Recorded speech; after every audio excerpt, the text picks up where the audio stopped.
오늘 하나님께서 주시는 말씀 요한일서 4장 9절부터 13절까지 말씀 함께 읽도록 하겠습니다. 요한일서 4장 9절에서 13절 말씀입니다. 하나님의 사랑이 우리에게 이렇게 나타난 바 되었으니 하나님이 자기의 독생자를 세상에 보내심은 그로 말미암아 우리를 살리려 하심이라. 사랑은 여기 있으니 우리가 하나님을 사랑한 것이 아니요 하나님이 우리를 사랑하사 우리 죄를 속하기 위하여 화목제물로 그 아들을 보내셨습니다. 사랑하는 자들아, 하나님이 이같이 우리를 사랑하셨은즉 우리도 서로 사랑하는 것이 마땅하도다. 어느 때나 하나님을 본 사람이 없으되 만일 우리가 서로 사랑하면 하나님이 우리 안에 거하시고 그의 사랑이 우리 안에 온전히 이루어지느니라. 그의 성령을 우리에게 주심으로 우리가 그 안에 거하고 그가 우리 안에 거하시는 줄을 아느니라. 아멘. 오늘은 사랑은 여기 있으니 하는 제목으로 말씀을 나누도록 하겠습니다. 사도 요한이 인생의 말년에 본인이 살았던 삶을 가만히 돌아보니까 모든 것이 하나님의 사랑이었다, 또 예수님의 사랑이었다, 이런 생각을 하게 된 것 같습니다. 그래서 예전에는 사도 요한의 별명이 우레의 아들, 번개 같은 사람, 급한 사람, 이런 별명이 있었는데 이제 이후에는 사도 요한의 별명이 사랑의 사도다라고 하는 별명으로 바뀌게 되죠. 우리의 인생도 하나님의 사랑을 잘 알지 못할 때, 아직 인생을 조금 덜 살았을 때, 하나님을 덜 경험했을 때는 내 생각이 더 중요하다, 내 계획, 내 뜻이 더 낫다라고 하는 생각에 우레의 아들처럼 막 이렇게 저렇게 소리를 낼 수 있지만 시간이 지날수록 사랑의 사도로, 사랑의 자녀로 세워졌으면 좋겠습니다. 오늘 본문의 말씀을 보면 하나님이 우리를 어떻게 사랑해 주셨는지에 대해서 구체적으로 기록하고 있습니다. 하나님이 우리를 어떻게 사랑하셨는가? 왜 사도 요한은 지금 하나님의 사랑을 구체적으로 기록해 놓고 있느냐 하면 우리가 미혹당하지 않는 것이 하나님의 사랑 안에 머무는 것, 밖에는 미혹당하지 않을 수 있는 방법이 없기 때문입니다. 그러니까 이것을 지금 무엇을 이야기하려는 거냐면 우리가 결단과 각오를 해서 미혹당하지 않기 위해서는 늘 하나님만 생각하고 하나님만 사랑하는 어떤 내 열심이 있어야 된다, 이런 걸 이야기하려는 것이 아니라 하나님이 나를 사랑하셨다라는 것, 그래서 오늘도 하나님 안에, 내가 하나님의 사랑 안에 머무는 것, 그것 때문에 나는 오늘도 미혹당하지 않을 수 있다라는 것을 지금 이야기하고 있는 것이죠. 그러니까 우리가 세상에서 미혹당하지 않는 것도 결국에는 내가 잘나서, 내가 지혜로워서, 소위 내가 영적이라서 내가 미혹당하지 않을 수 있는 것이 아니라 그것 또한 하나님이 우리에게 베풀어 주신 사랑 안에 우리가 있기 때문에 가능한 일이다 라는 이야기를 하고자 하는 것입니다. 성경이 하나님을 설명할 때 하나님을 가장 잘 설명하는, 눈에 보이지 않는 하나님을 가장 잘 설명하는 단어가 바로 사랑이라는 단어입니다. 우리는 사랑이 뭔지를 잘 몰라요. 왜냐하면 우리가 알고 있는 단어들은 항상 내 경험을 비추어서 그 단어를 보기 때문에 그래요. 그래서 우리가 이해하는 사랑은 사랑할 만한 자격이 있는 사람을 향한 사랑, 이게 사실은 최선입니다. 사랑할 만한 자격이 없는 사람까지 사랑하는 것은 사실 우리가 가지고 있는 경험 안에는 그렇게 많이 경험할 수가 없는 일이에요. 대부분의 사람들은 사랑할 만한 자격이 있는 사람이랑 연애해서 결혼하고 사랑할 만한 자격이 있는 사람에게 사랑을 주죠. 그것이 부모든 자식이든 간에 끊임없이 사랑할 만한 자격이 내게 보이지 않으면 사람은 부모 자식 간의 관계도요, 금방 소원해지는 게 사랑입니다. 그렇기 때문에 우리는 하나님이 사랑이시다라는 이야기를 할 때 그 사랑이 무엇을 의미하는지를 자세히는 몰라요. 그냥 이런 거겠지, 이런 거야. 그러니까 그 사랑을 성경이 이렇게 표현하고 있는 것이지 라고 우리가 이제 짐작은 할 수 있는 것이죠. 사도 요한이 하나님의 사랑을 이야기하는데 오늘 본문 말씀을 통해서 두 가지를 크게 이야기하고 있거든요. 첫 번째는 하나님의 사랑을 어떤 사랑이라고 말하고 있느냐? 먼저 하는 사랑이다 라고 이야기하고 있어요. 먼저 하는 사랑.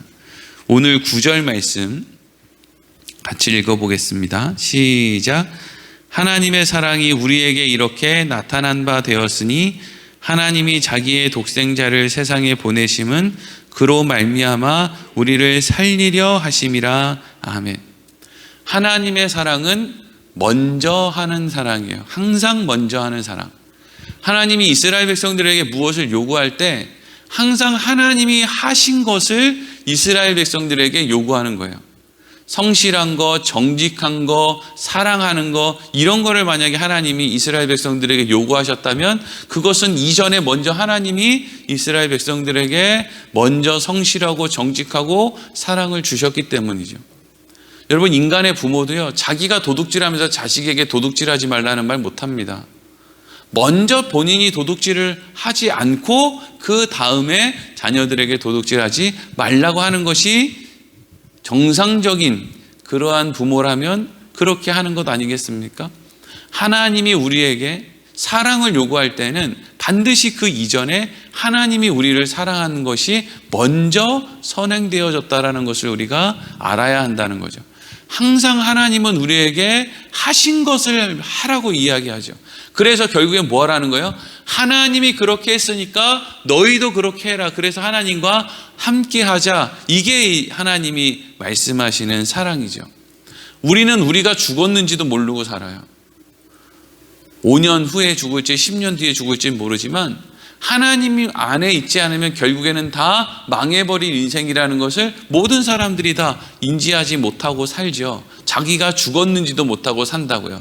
근데 자기가 죽어 있는지도 모르고 사는 사람들에게 하나님이 예수 그리스도 본인의 독생자를 가장 아까운 것을 우리를 위해 보내셔서 우리가 죽었는지 살았는지도 몰라서 나 살아야 된다라는 것도 알지 못하는 사람들을 하나님이 먼저 사랑하셨다라는 거예요. 그러니까 하나님의 사랑은 먼저 하는 사랑이고 또 하나님의 사랑은 자격 없는 사람들을 향한 사랑입니다. 그래서 항상 하나님이 성경에 나오는 사람들에게 사랑을 주시고 은혜를 베풀어 주시는데 그 대상은 어떤 사람이냐? 자격 없는 사람들. 하나님이 자격 없는 사람들을 사랑하셨다라는 걸 통해서 그 사랑을 얻은 사람들은 무엇을 확실히 알 수 있느냐 하면 내가 하나님의 사랑으로부터 끊어질 일은 없겠다라는 그런 고백을 하게 되죠. 왜냐하면 자격 없을 때 하나님이 나를 사랑해 주셨으니까. 그러니까 결국 하나님의 사랑이 어떤 거예요? 먼저 하신 사랑이고 자격 없는 우리에게 하신 사랑이다 하는 거죠. 그리고 10절 말씀 읽겠습니다. 10절 시작. 사랑은 여기 있으니 우리가 하나님을 사랑한 것이 아니요 하나님이 우리를 사랑하사 우리 죄를 속하기 위하여 화목제물로 그 아들을 보내셨음이라. 아멘. 지금 사도 요한이 이렇게 이야기하고 있죠. 사랑이 여기 있다. 이게 사랑이다. 이게 사랑이야. 다른 걸 사랑이라고 하지 마라. 이게 사랑이다. 그러면서 무슨 이야기를 합니까? 하나님이 우리를 위해서 예수님을 화목제물로 보내주신 게 사랑이다. 그러니까 사도 요한이 이야기하고 있는 이 사랑은 경계, 범위가 없는 거예요. 한계가 없는 거죠. 베드로가 예수님에게 묻잖아요. 예수님, 우리가 몇 번이나 용서하면 되겠습니까? 7번이나 용서하면 되겠습니까? 그랬더니 예수님이 7번씩 70번까지라도 해라. 이게 무슨 말이에요? 그 숫자를 세라는 이야기가 아니라 하나님의 사랑은 7번씩 70번, 아니 무한대의 사랑이다. 경계가 없는, 한계가 없는 사랑이다 라는 걸 이야기하고 있는 것이죠. 그러니까 하나님께서는 7번씩 70번을 뛰어넘는 자신의 독생자 예수를 이 땅에 보내셔서 그냥 이 땅에 보내신 것만 해도 엄청난 일인데 그분을 어떻게 해요? 화목제물로 하나님과 인간 사이에 갈라진 그 사이에 생겨난 그 단절의 벽을 허무는 화목의 용도로 예수님을 아낌없이 내어주신 것이 하나님의 사랑이라는 거예요. 그러니까 하나님의 사랑은 먼저 하신 것이고 하나님의 사랑은 자격 없는 우리들에게 주시는 사랑이고, 또 하나님의 사랑은 경계가 없는, 한계가 없는 사랑이다라는 거예요. 그 사랑을 하나님이 우리에게 하셨다는 거죠. 그런데 그렇게 먼저 우리에게 이따만한 사랑을 우리에게 하신 하나님이 그 다음에 우리에게 뭘 요구하시는 거예요? 11절 말씀 읽겠습니다. 11절 시작. 사랑하는 자들아, 하나님이 이같이 우리를 사랑하셨은즉 우리도 서로 사랑하는 것이 마땅하도다. 아멘. 사랑하는 자들아, 이 말은 귀 있는 자들아, 이거랑 비슷한 말이죠.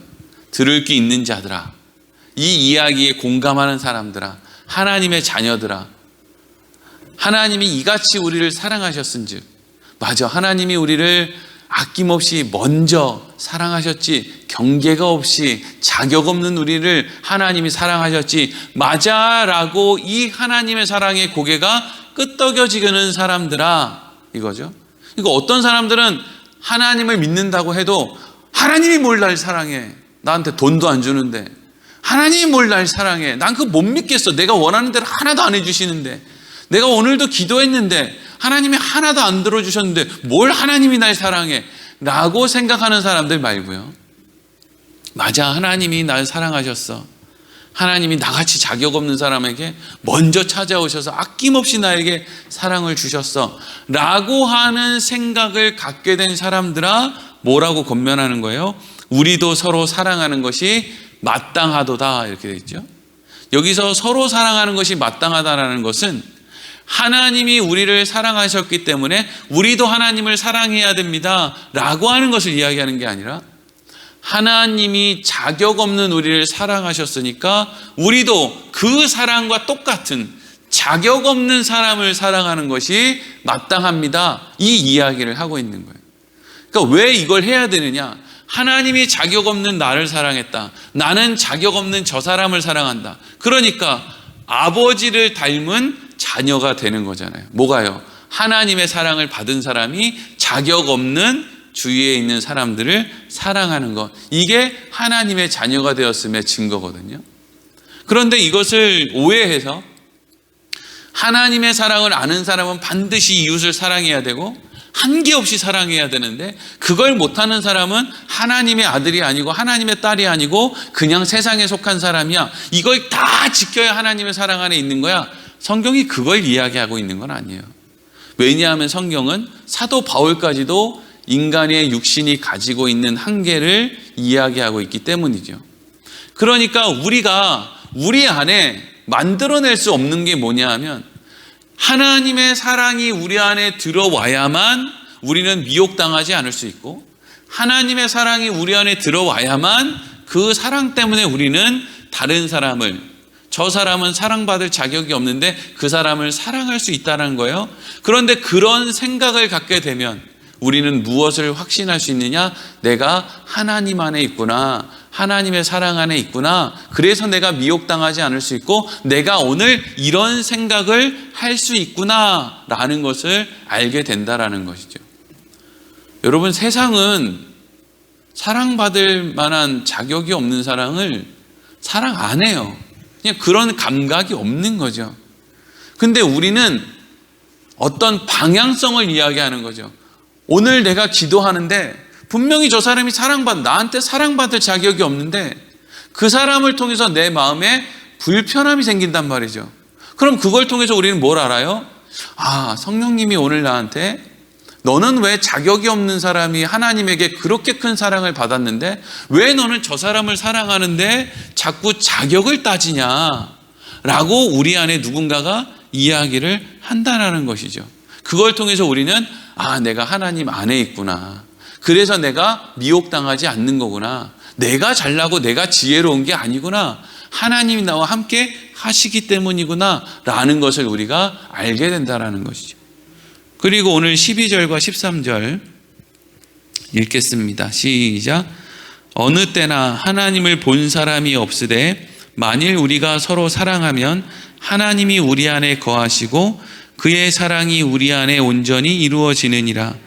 그의 성령을 우리에게 주심으로 우리가 그 안에 거하고 그가 우리 안에 거하시는 줄을 아느니라. 아멘. 여러분, 어느 때든지 하나님을 볼 수 있는 사람은 없어요. 하나님을 볼 수 없어요. 하나님은 영이시기 때문에도 볼 수 없고, 또 우리는 거룩하지 못하기 때문에 하나님을 볼 수 없어요. 그런데 하나님을 본 사람이 없는데 사람들이 하나님을 봤어 라고 이야기할 때가 있다는 거예요. 그게 언제냐? 하나님은 사랑이시기 때문에 하나님의 그 사랑이 사람들에게 드러나게 되면 하나님을 봤어 이런다는 거예요. 그럼 하나님의 사랑이 어떤 사랑이에요? 먼저 하는 사랑, 자격 없는 사람을 향해 하는 사랑, 또 한계가 없는 사랑이죠. 이 사랑을, 하나님의 사랑을 입은 사람들이 그 사랑, 하나님이 하는 그 사랑을 그대로 옮기게 되면 그 사람을 통해서 다른 사람들이 뭐라고 하느냐? 저거 하나님이다. 저거 하나님이 주신 거다. 그래서 우리가 왜 손양원 목사님이 옛날에 자기 아들을 죽인 사람을 어쨌든지 찾아가서 자기 양자로 삼고 끝까지 그를 키워냈을 때 그 손양원 목사님을 향해서 세상 사람들도 야, 저건 원자탄 사랑이야. 저런 사랑은 하나님이 살아계시기 때문에 저런 사랑을 할 수 있어. 이런 식의 이야기를 한단 말이죠. 세상 사람들이 언제 하나님을 봤습니까? 그런데 그 사람들이 하나님의 살아계심을 왜 인정하고 고백하게 되죠? 하나님의 사랑이 그 안에 드러나게 되었기 때문에 그 사랑을 경험했을 때 세상 사람들이 하나님이 살아계심을 경험하게 된다라는 거예요. 그리고 우리 안에 그 사랑을 성령님이 우리 안에 공급해 주신다라는 거죠. 그러니까 우리는 이런 말씀을 대할 때마다 나도 송영환 목사님처럼 돼야지. 그래서 내가 원수를 찾아가서 내 자녀로 삼고 그걸 통해서 세상 사람들에게 하나님의 사랑을 드러내야지. 이렇게 여러분, 내가 각오하고 결단하고 한다고 해서 사실 되는 일은 아니에요. 그럼 뭐가 문제겠어요? 내가 각오하고 결단한다고 되면 무엇이 문제겠어요? 그걸 이야기하려는 게 아니라 성경은 항상 하나님이 하시는 일을 설명하고, 그러니까 하나님이 하시는 일이니까 그 가운데 우리의 자세가 어때야 되는지를 설명하는 거거든요. 그러니까 지금 성경이 하고 있는 이야기는 하나님이 하나님의 사랑을 허락한 사람들에게 분명히 하나님은 증인의 삶을 살게 하실 거다.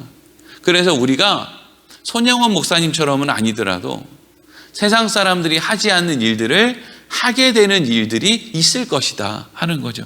먼저 누군가를 사랑해 준다든지, 아니면 자격 없는 사람들에게 내가 먼저 사랑을 베풀고 내가 먼저 용서를 구한다든지, 아니면 내가 누군가를 돕는데 이해할 수 없는, 아니 네가 뭔데 저 사람을 몰아서 네가 저 사람 학비를 대줘, 네가 뭔데 저 사람이 몰아서 왜 네가 저 사람 병을 고쳐줘, 너도 어려운데 왜 저 사람에게 나눠줘 라고 하는 생각이 들 때 우리는 무슨 생각을 하느냐면, 내가 잘나서 내가 각오와 결단이 커서 그런 것이 아니라 나에게 사랑을 먼저 허락하신 하나님이 성령을 통해서 나에게 증인이 되는 삶을 살게 하시기 때문이다 라고 하는, 그걸 가지고 내가 이런 일을 했으니까 하나님이 나한테 어떤 보상을 주실까, 이게 아니라 내가 하나님의 사랑 안에 있는 것이 확실하구나, 내가 하나님의 증인으로 사는 걸 보니까 내 안에 성령님이 계신 게 확실하구나 라는 생각을 우리가 할 수 있다라는 거죠. 그러니까 하나님이 무슨 보상을 주실 걸 기대하는 것이 아니라 내가 이런 걸 할 수 없는데 이러한 일을 할 수 있게 된 걸 통해서 오히려 내가 얼마나 이미 복된 자리에 서 있는 사람인지를 확인할 수 있게 된다라는 이야기를 지금 하는 거예요. 근데 이 모든 것이 무엇을 통해 가능한가? 우리 안에 있는 성령님을 통해서 가능하다고 이야기를 하고 있는 것이죠. 성령님이 우리 안에 있다는 게 왜 중요하냐면요, 우리는 하나님이 우리를 아무리 사랑해 주셔도 하나님이 나를 사랑하신다라는 것을 감각할 수가 없는데, 성령 하나님이 우리가 하나님이 사랑하신다라는 것을 감각할 수 있고, 성령 하나님을 통해서 내가 증인으로 살아나는 것이 얼마나 복된 것인지를 또 감각할 수 있고, 이미 하나님께서 나에게 다 허락하여 주신 것 때문에 내가 평강의 길을 걸을 수 있다라는 것을 우리가 감각할 수 있는데, 이 모든 것이 다 어디로부터 오느냐? 성령님으로부터 온다는 거예요. 누가복음 12장 1절에서부터 12절까지 말씀을 볼 거예요. 신약성경 114페이지 한번 펼쳐보세요. 누가복음 12장 1절에서 12절 말씀. 신약성경 114페이지예요. 114. 누가복음 12장 1절에서 12절. 신약성경 114페이지. 제가 조금씩 끊어가면서 이야기를 할 텐데 여러분들 좀 잘 생각을 하면서 이게 지금 앞뒤가 맞는 이야기를 하고 있는 건가? 라는 생각을 가지고 한번 읽어봤으면 좋겠어요. 누가복음 12장 1절에서 12절 신약성경 114페이지 제가 한 절씩 읽어볼게요. 여러분들 눈으로 따라 읽으세요. 그동안에 무리 수만 명이 모여 서로 밟힐 만큼 되었더니 예수께서 먼저 제자들에게 말씀하여 이르시되 바리새인들의 누룩 곧 외식을 주의하라. 감추인 것이 드러나지 않을 것이 없고 숨긴 것이 알려지지 않을 것이 없나니 이러므로 너희가 어두운 데서 말한 모든 것이 광명한 데서 들리고 너희가 골방에서 귀에 대고 말한 것이 지붕 위에 전파되리라. 지금 이게 무슨 이야기를 하는 거예요?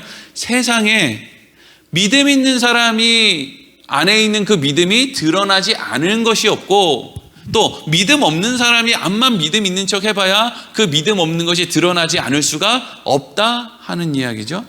여러분 세상의 역사를 보면은요 어떤 것도 감출 수가 없어요. 시간 지나면 다 드러나게 돼 있습니다.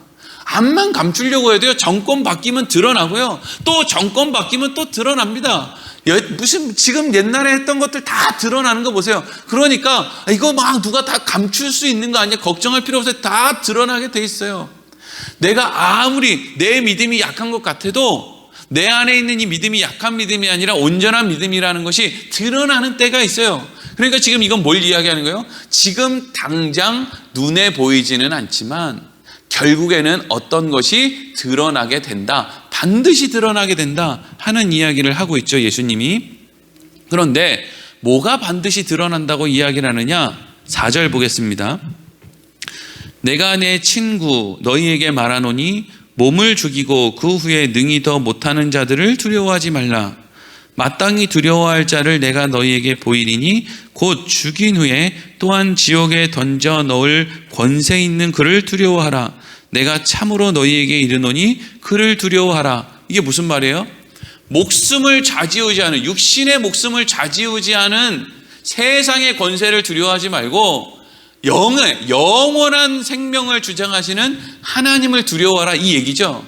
그럼 요 얘기만 하면 이제 우리는 어떻게 생각해야 돼요? 그렇지, 우리가 세상 가운데 살 때 하나님을 인정하며 살아야지, 세상의 권세 잡은 사람들 앞에서 우리가 주눅 들면 안 되고 하나님을 믿고 우리가 마땅히 해야 될 일은 해야지, 이런 생각을 하는데, 그런 식으로 생각하면 우리 다 죽어요. 이제 누가 그러고 삽니까? 누가 할 말은 하고 삽니까? 누가 세상에 내 목숨줄을 잡고 있는 사람 앞에서 나는 영원한 하나님을 믿어 이러고 거기서 목숨 내어주고 난 할 말하고 죽어버리는 사람이 세상에 몇이나 있습니까? 없어요, 그런 사람들이. 그러니까 이 얘기는 단순히 이것만 끊어 읽으면 안 돼요. 그렇게 하는 것이 마땅한데 6절 7절 보겠습니다. 6절 7절. 참새 5마리가 두 아사니온에 팔리는 것이 아니냐? 그러나 하나님 앞에서는 그 하나도 잊어버리는 바 되지 아니하는도다. 너희에게는 심지어 머리털까지도 다 세신 바 되었나니 두려워하지 말라. 너희는 많은 참새보다 더 귀하니라. 아멘. 세상에 너희 목숨줄 붙들고 있는 사람 무서워하지 말라. 하나님을 무서워해라. 하나님은 너희의 머리털까지 세신다. 하나님이 참새까지도 책임지신다. 근데 여러분, 이게 너무 이상한 게, 하나님은 우리 머리털까지 세신다는 게 뭐예요? 우리 속마음까지 아신다는 거잖아요. 그러니까 우리가 아무리 여기서 아멘 아멘, 우리가 하나님을 드러내지 세상에 우리 목숨줄 잡은 사람들 때문에 절대로 주눅 들지 않겠습니다 라고 얘기를 해도, 하나님은 우리 머리털까지 세시니까 우리가 어떻게 할 건지 아신다는 거예요? 모른다는 거예요? 안다는 거예요. 내가 아무리 그때가 되면 순교할 거라고 펄쩍펄쩍 뛰어도 하나님은 내가 그때 순교할 만한 믿음의 고백을 할지 안 할지 이미 안다는 거예요. 우리 수준이 뻔한 거 아니겠습니까? 그러니까 이 말은 너네들 하나님 부인하면 다 죽는 거야? 이런 이야기를 하려는 게 아니에요. 하나님 우리 머리털까지 세신다는 게 무슨 얘기예요? 우리의 속까지 다 아신다는 거죠. 그런데 그럼에도 불구하고 하나님은 우리가 참새보다도 귀하지 않으냐, 이런 이야기를 지금 하고 있는 거예요. 왜 그 이야기를 하고 있느냐? 자, 8절 9절. 내가 또한 너희에게 말하노니 누구든지 사람 앞에서 나를 시인하면 인자도 하나님의 사자들 앞에서 그를 시인할 것이요 사람 앞에서 나를 부인하는 자는 하나님의 사자들 앞에서 부인을 당하리라. 그러니까 여기 앞에서부터 지금까지만 읽으면요, 9절까지만 읽으면 이거 되게 무서운 말이네. 우리의 결단과 각오를 촉구하는 이야기고, 뭐 하나님을 온전히 고백하고 시인하지 못하면 우리 하나님 앞에서 나중에 하나님이 예수님이 우리를 시인하지 않는다는 이야기네 라고 좀 두렵고 부담스러운 말씀으로 들릴 수도 있는데, 이 이야기는 지금 그 이야기를 하려는 게 아니에요. 10절 보세요. 10절. 누구든지 말로 인자를 거역하면 사하심을 받으려니와 성령을 모독하는 자는 사하심을 받지 못하리라. 여기 이것 때문에 지금 이렇게 긴 걸 읽은 거예요. 지금 성경이 바로 앞에서는 사람 앞에서 나를 부인하는 자는 하나님의 사자들 앞에서 부인당할 거다라고 무섭게 얘기해 놓고, 바로 뒤에 10절에 누구든지 말로 인자를 거역하면 사하심을 또 받는데요. 그러니까 베드로가 난 예수님 몰라요, 난 저런 놈 몰라요, 저런 자식 몰라요 이러고 막 저주하고 막 쏟아 부었는데도 베드로는 어떻게 했다는 거예요? 사하심을 받았다는 거죠. 그러니까 이 이야기를 단순히 너희들이 어디 끌려갔는데, 그래서 목에 칼이 들어왔는데 너 예수 믿고 죽을래? 안 믿는다고 하고 살래? 라고 이야기를 했을 때 저 너무 무서워요, 난 예수 몰라요, 난 예수 안 믿고 그냥 살래요 라고 얘기를 해도, 그걸 가지고 그 마지막 때에 예수님이 너 그때 목에 칼 들어왔다고 나 시인 안 하더라, 나도 너 시인 안 해줄 거야 라고 하는 것이 아니라는 이야기를 하고 있는 거죠. 그렇죠? 바로 뒤에 있잖아요. 누구든지 말로 인자를 거역하면 사하심을 받는데요. 죄송합니다 하나님, 잘못했습니다 하나님, 제 목에 칼이 들어왔는데 제가 너무 무서워서 어쩔 수 없어요 이러면 하나님이 용서해 주신다는 거죠. 근데 뭐는 용서를 못 받는 거예요? 성령을 모독하는 자는 사하심을 받지 못한다요. 왜 성령을 모독하는 사람이 사하심을 받지 못할까요? 성령이 하는, 오늘 말씀을 통해서 우리가 나누었던 성령이 하는 역할이 뭐예요? 하나님의 무진장하게 큰 사랑이 어떤 것인지 우리에게 가르쳐 주는 게 성령의 역할이죠. 근데 성령을 모독한다는 게 뭐예요? 내가 하나님 한번 부인했으니까 하나님은 난 모른다고 할 거야. 그럼 하나님의 어마어마한 사랑을 지금 나는 내 한 번의 잘못도 못 덮을 정도의 사랑으로 모독하고 있는 거예요. 그게 우리를 멸망의 길로 끌고 가는 거죠. 가룟 유다와 베드로의 차이가 뭐예요? 둘 다 나쁜 놈이죠. 근데 굳이 따지면 베드로가 더 나쁜 놈이에요. 그렇잖아요. 대놓고 예수님을 3번이나, 가룟 유다는 그냥 한 번 팔고 또 양심에 찔려가지고 막 돈을 막 갖다 던지고 막, 근데 결국에는 누구는 죽어요? 가룟 유다는 죽죠. 왜 죽어요? 성령을 모독하니까 죽는 거예요. 가룟 유다가 성령을 모독한다는 게 뭐예요? 하나님의 사랑이 이렇게 큰데 네가 예수를 은 30에 팔은 것이 하나님의 사랑보다 더 크냐 이거죠. 하나님의 사랑은 네가 예수를 은 30에 판 그 허다한 죄를 덮는다 이거예요. 그걸 알았으면 가룟 유다는 죽으러 가는 게 아니라 살러 갔겠죠. 울러 갔겠죠. 베드로처럼 울러 갔을 거예요. 자기의 한계를 고백하면서 하나님, 나는요 하나님의 사랑이 이렇게 큰데 내 일은 요거밖에 안 돼요. 나 어쩌면 좋죠 하나님, 이러고 하나님의 사랑으로 달려간 게 베드로예요. 울죠. 어떡하겠어요. 자녀들이 잘못됐으면 그냥 부모님한테 쫓아가서 그냥 안겨서 우는 거죠 뭐. 그게 왜 그렇게 하는 거예요? 분명히 잘못했는데 왜 가서 안겨서 웁니까? 사랑을 알기 때문에 그런 거죠. 오늘 말씀을 통해서 하고 싶은 이야기는, 성령의 주된 역할은 하나님은 어마어마한 사랑으로 우리를 사랑하고 계신다, 그걸 우리에게 전해주는 게 성령의 역할이고, 그걸 말하게 하는 게 성령의 역할이고, 그걸 잊어버리지 않게 하는 것이 성령의 역할이다 하는 거죠. 그러니까 예수님이 야, 내가 떠나고 성령이 이제 올 건데 내가 실상을 말해줄게. 성령이 오는 것이 내가 이 땅에서 너희와 항상 함께하는 것보다 훨씬 더 너희에게는 유익이다 이러죠. 왜 훨씬 더 유익이에요? 그 성령이, 예수님이, 눈에 보이는 육신의 예수님이 하나님의 사랑을 우리에게 보여주는 것보다 성령 하나님이 우리 마음 가운데 하나님의 사랑을 가르쳐 주는 게 훨씬 더 분명하고 훨씬 더 크기 때문이죠.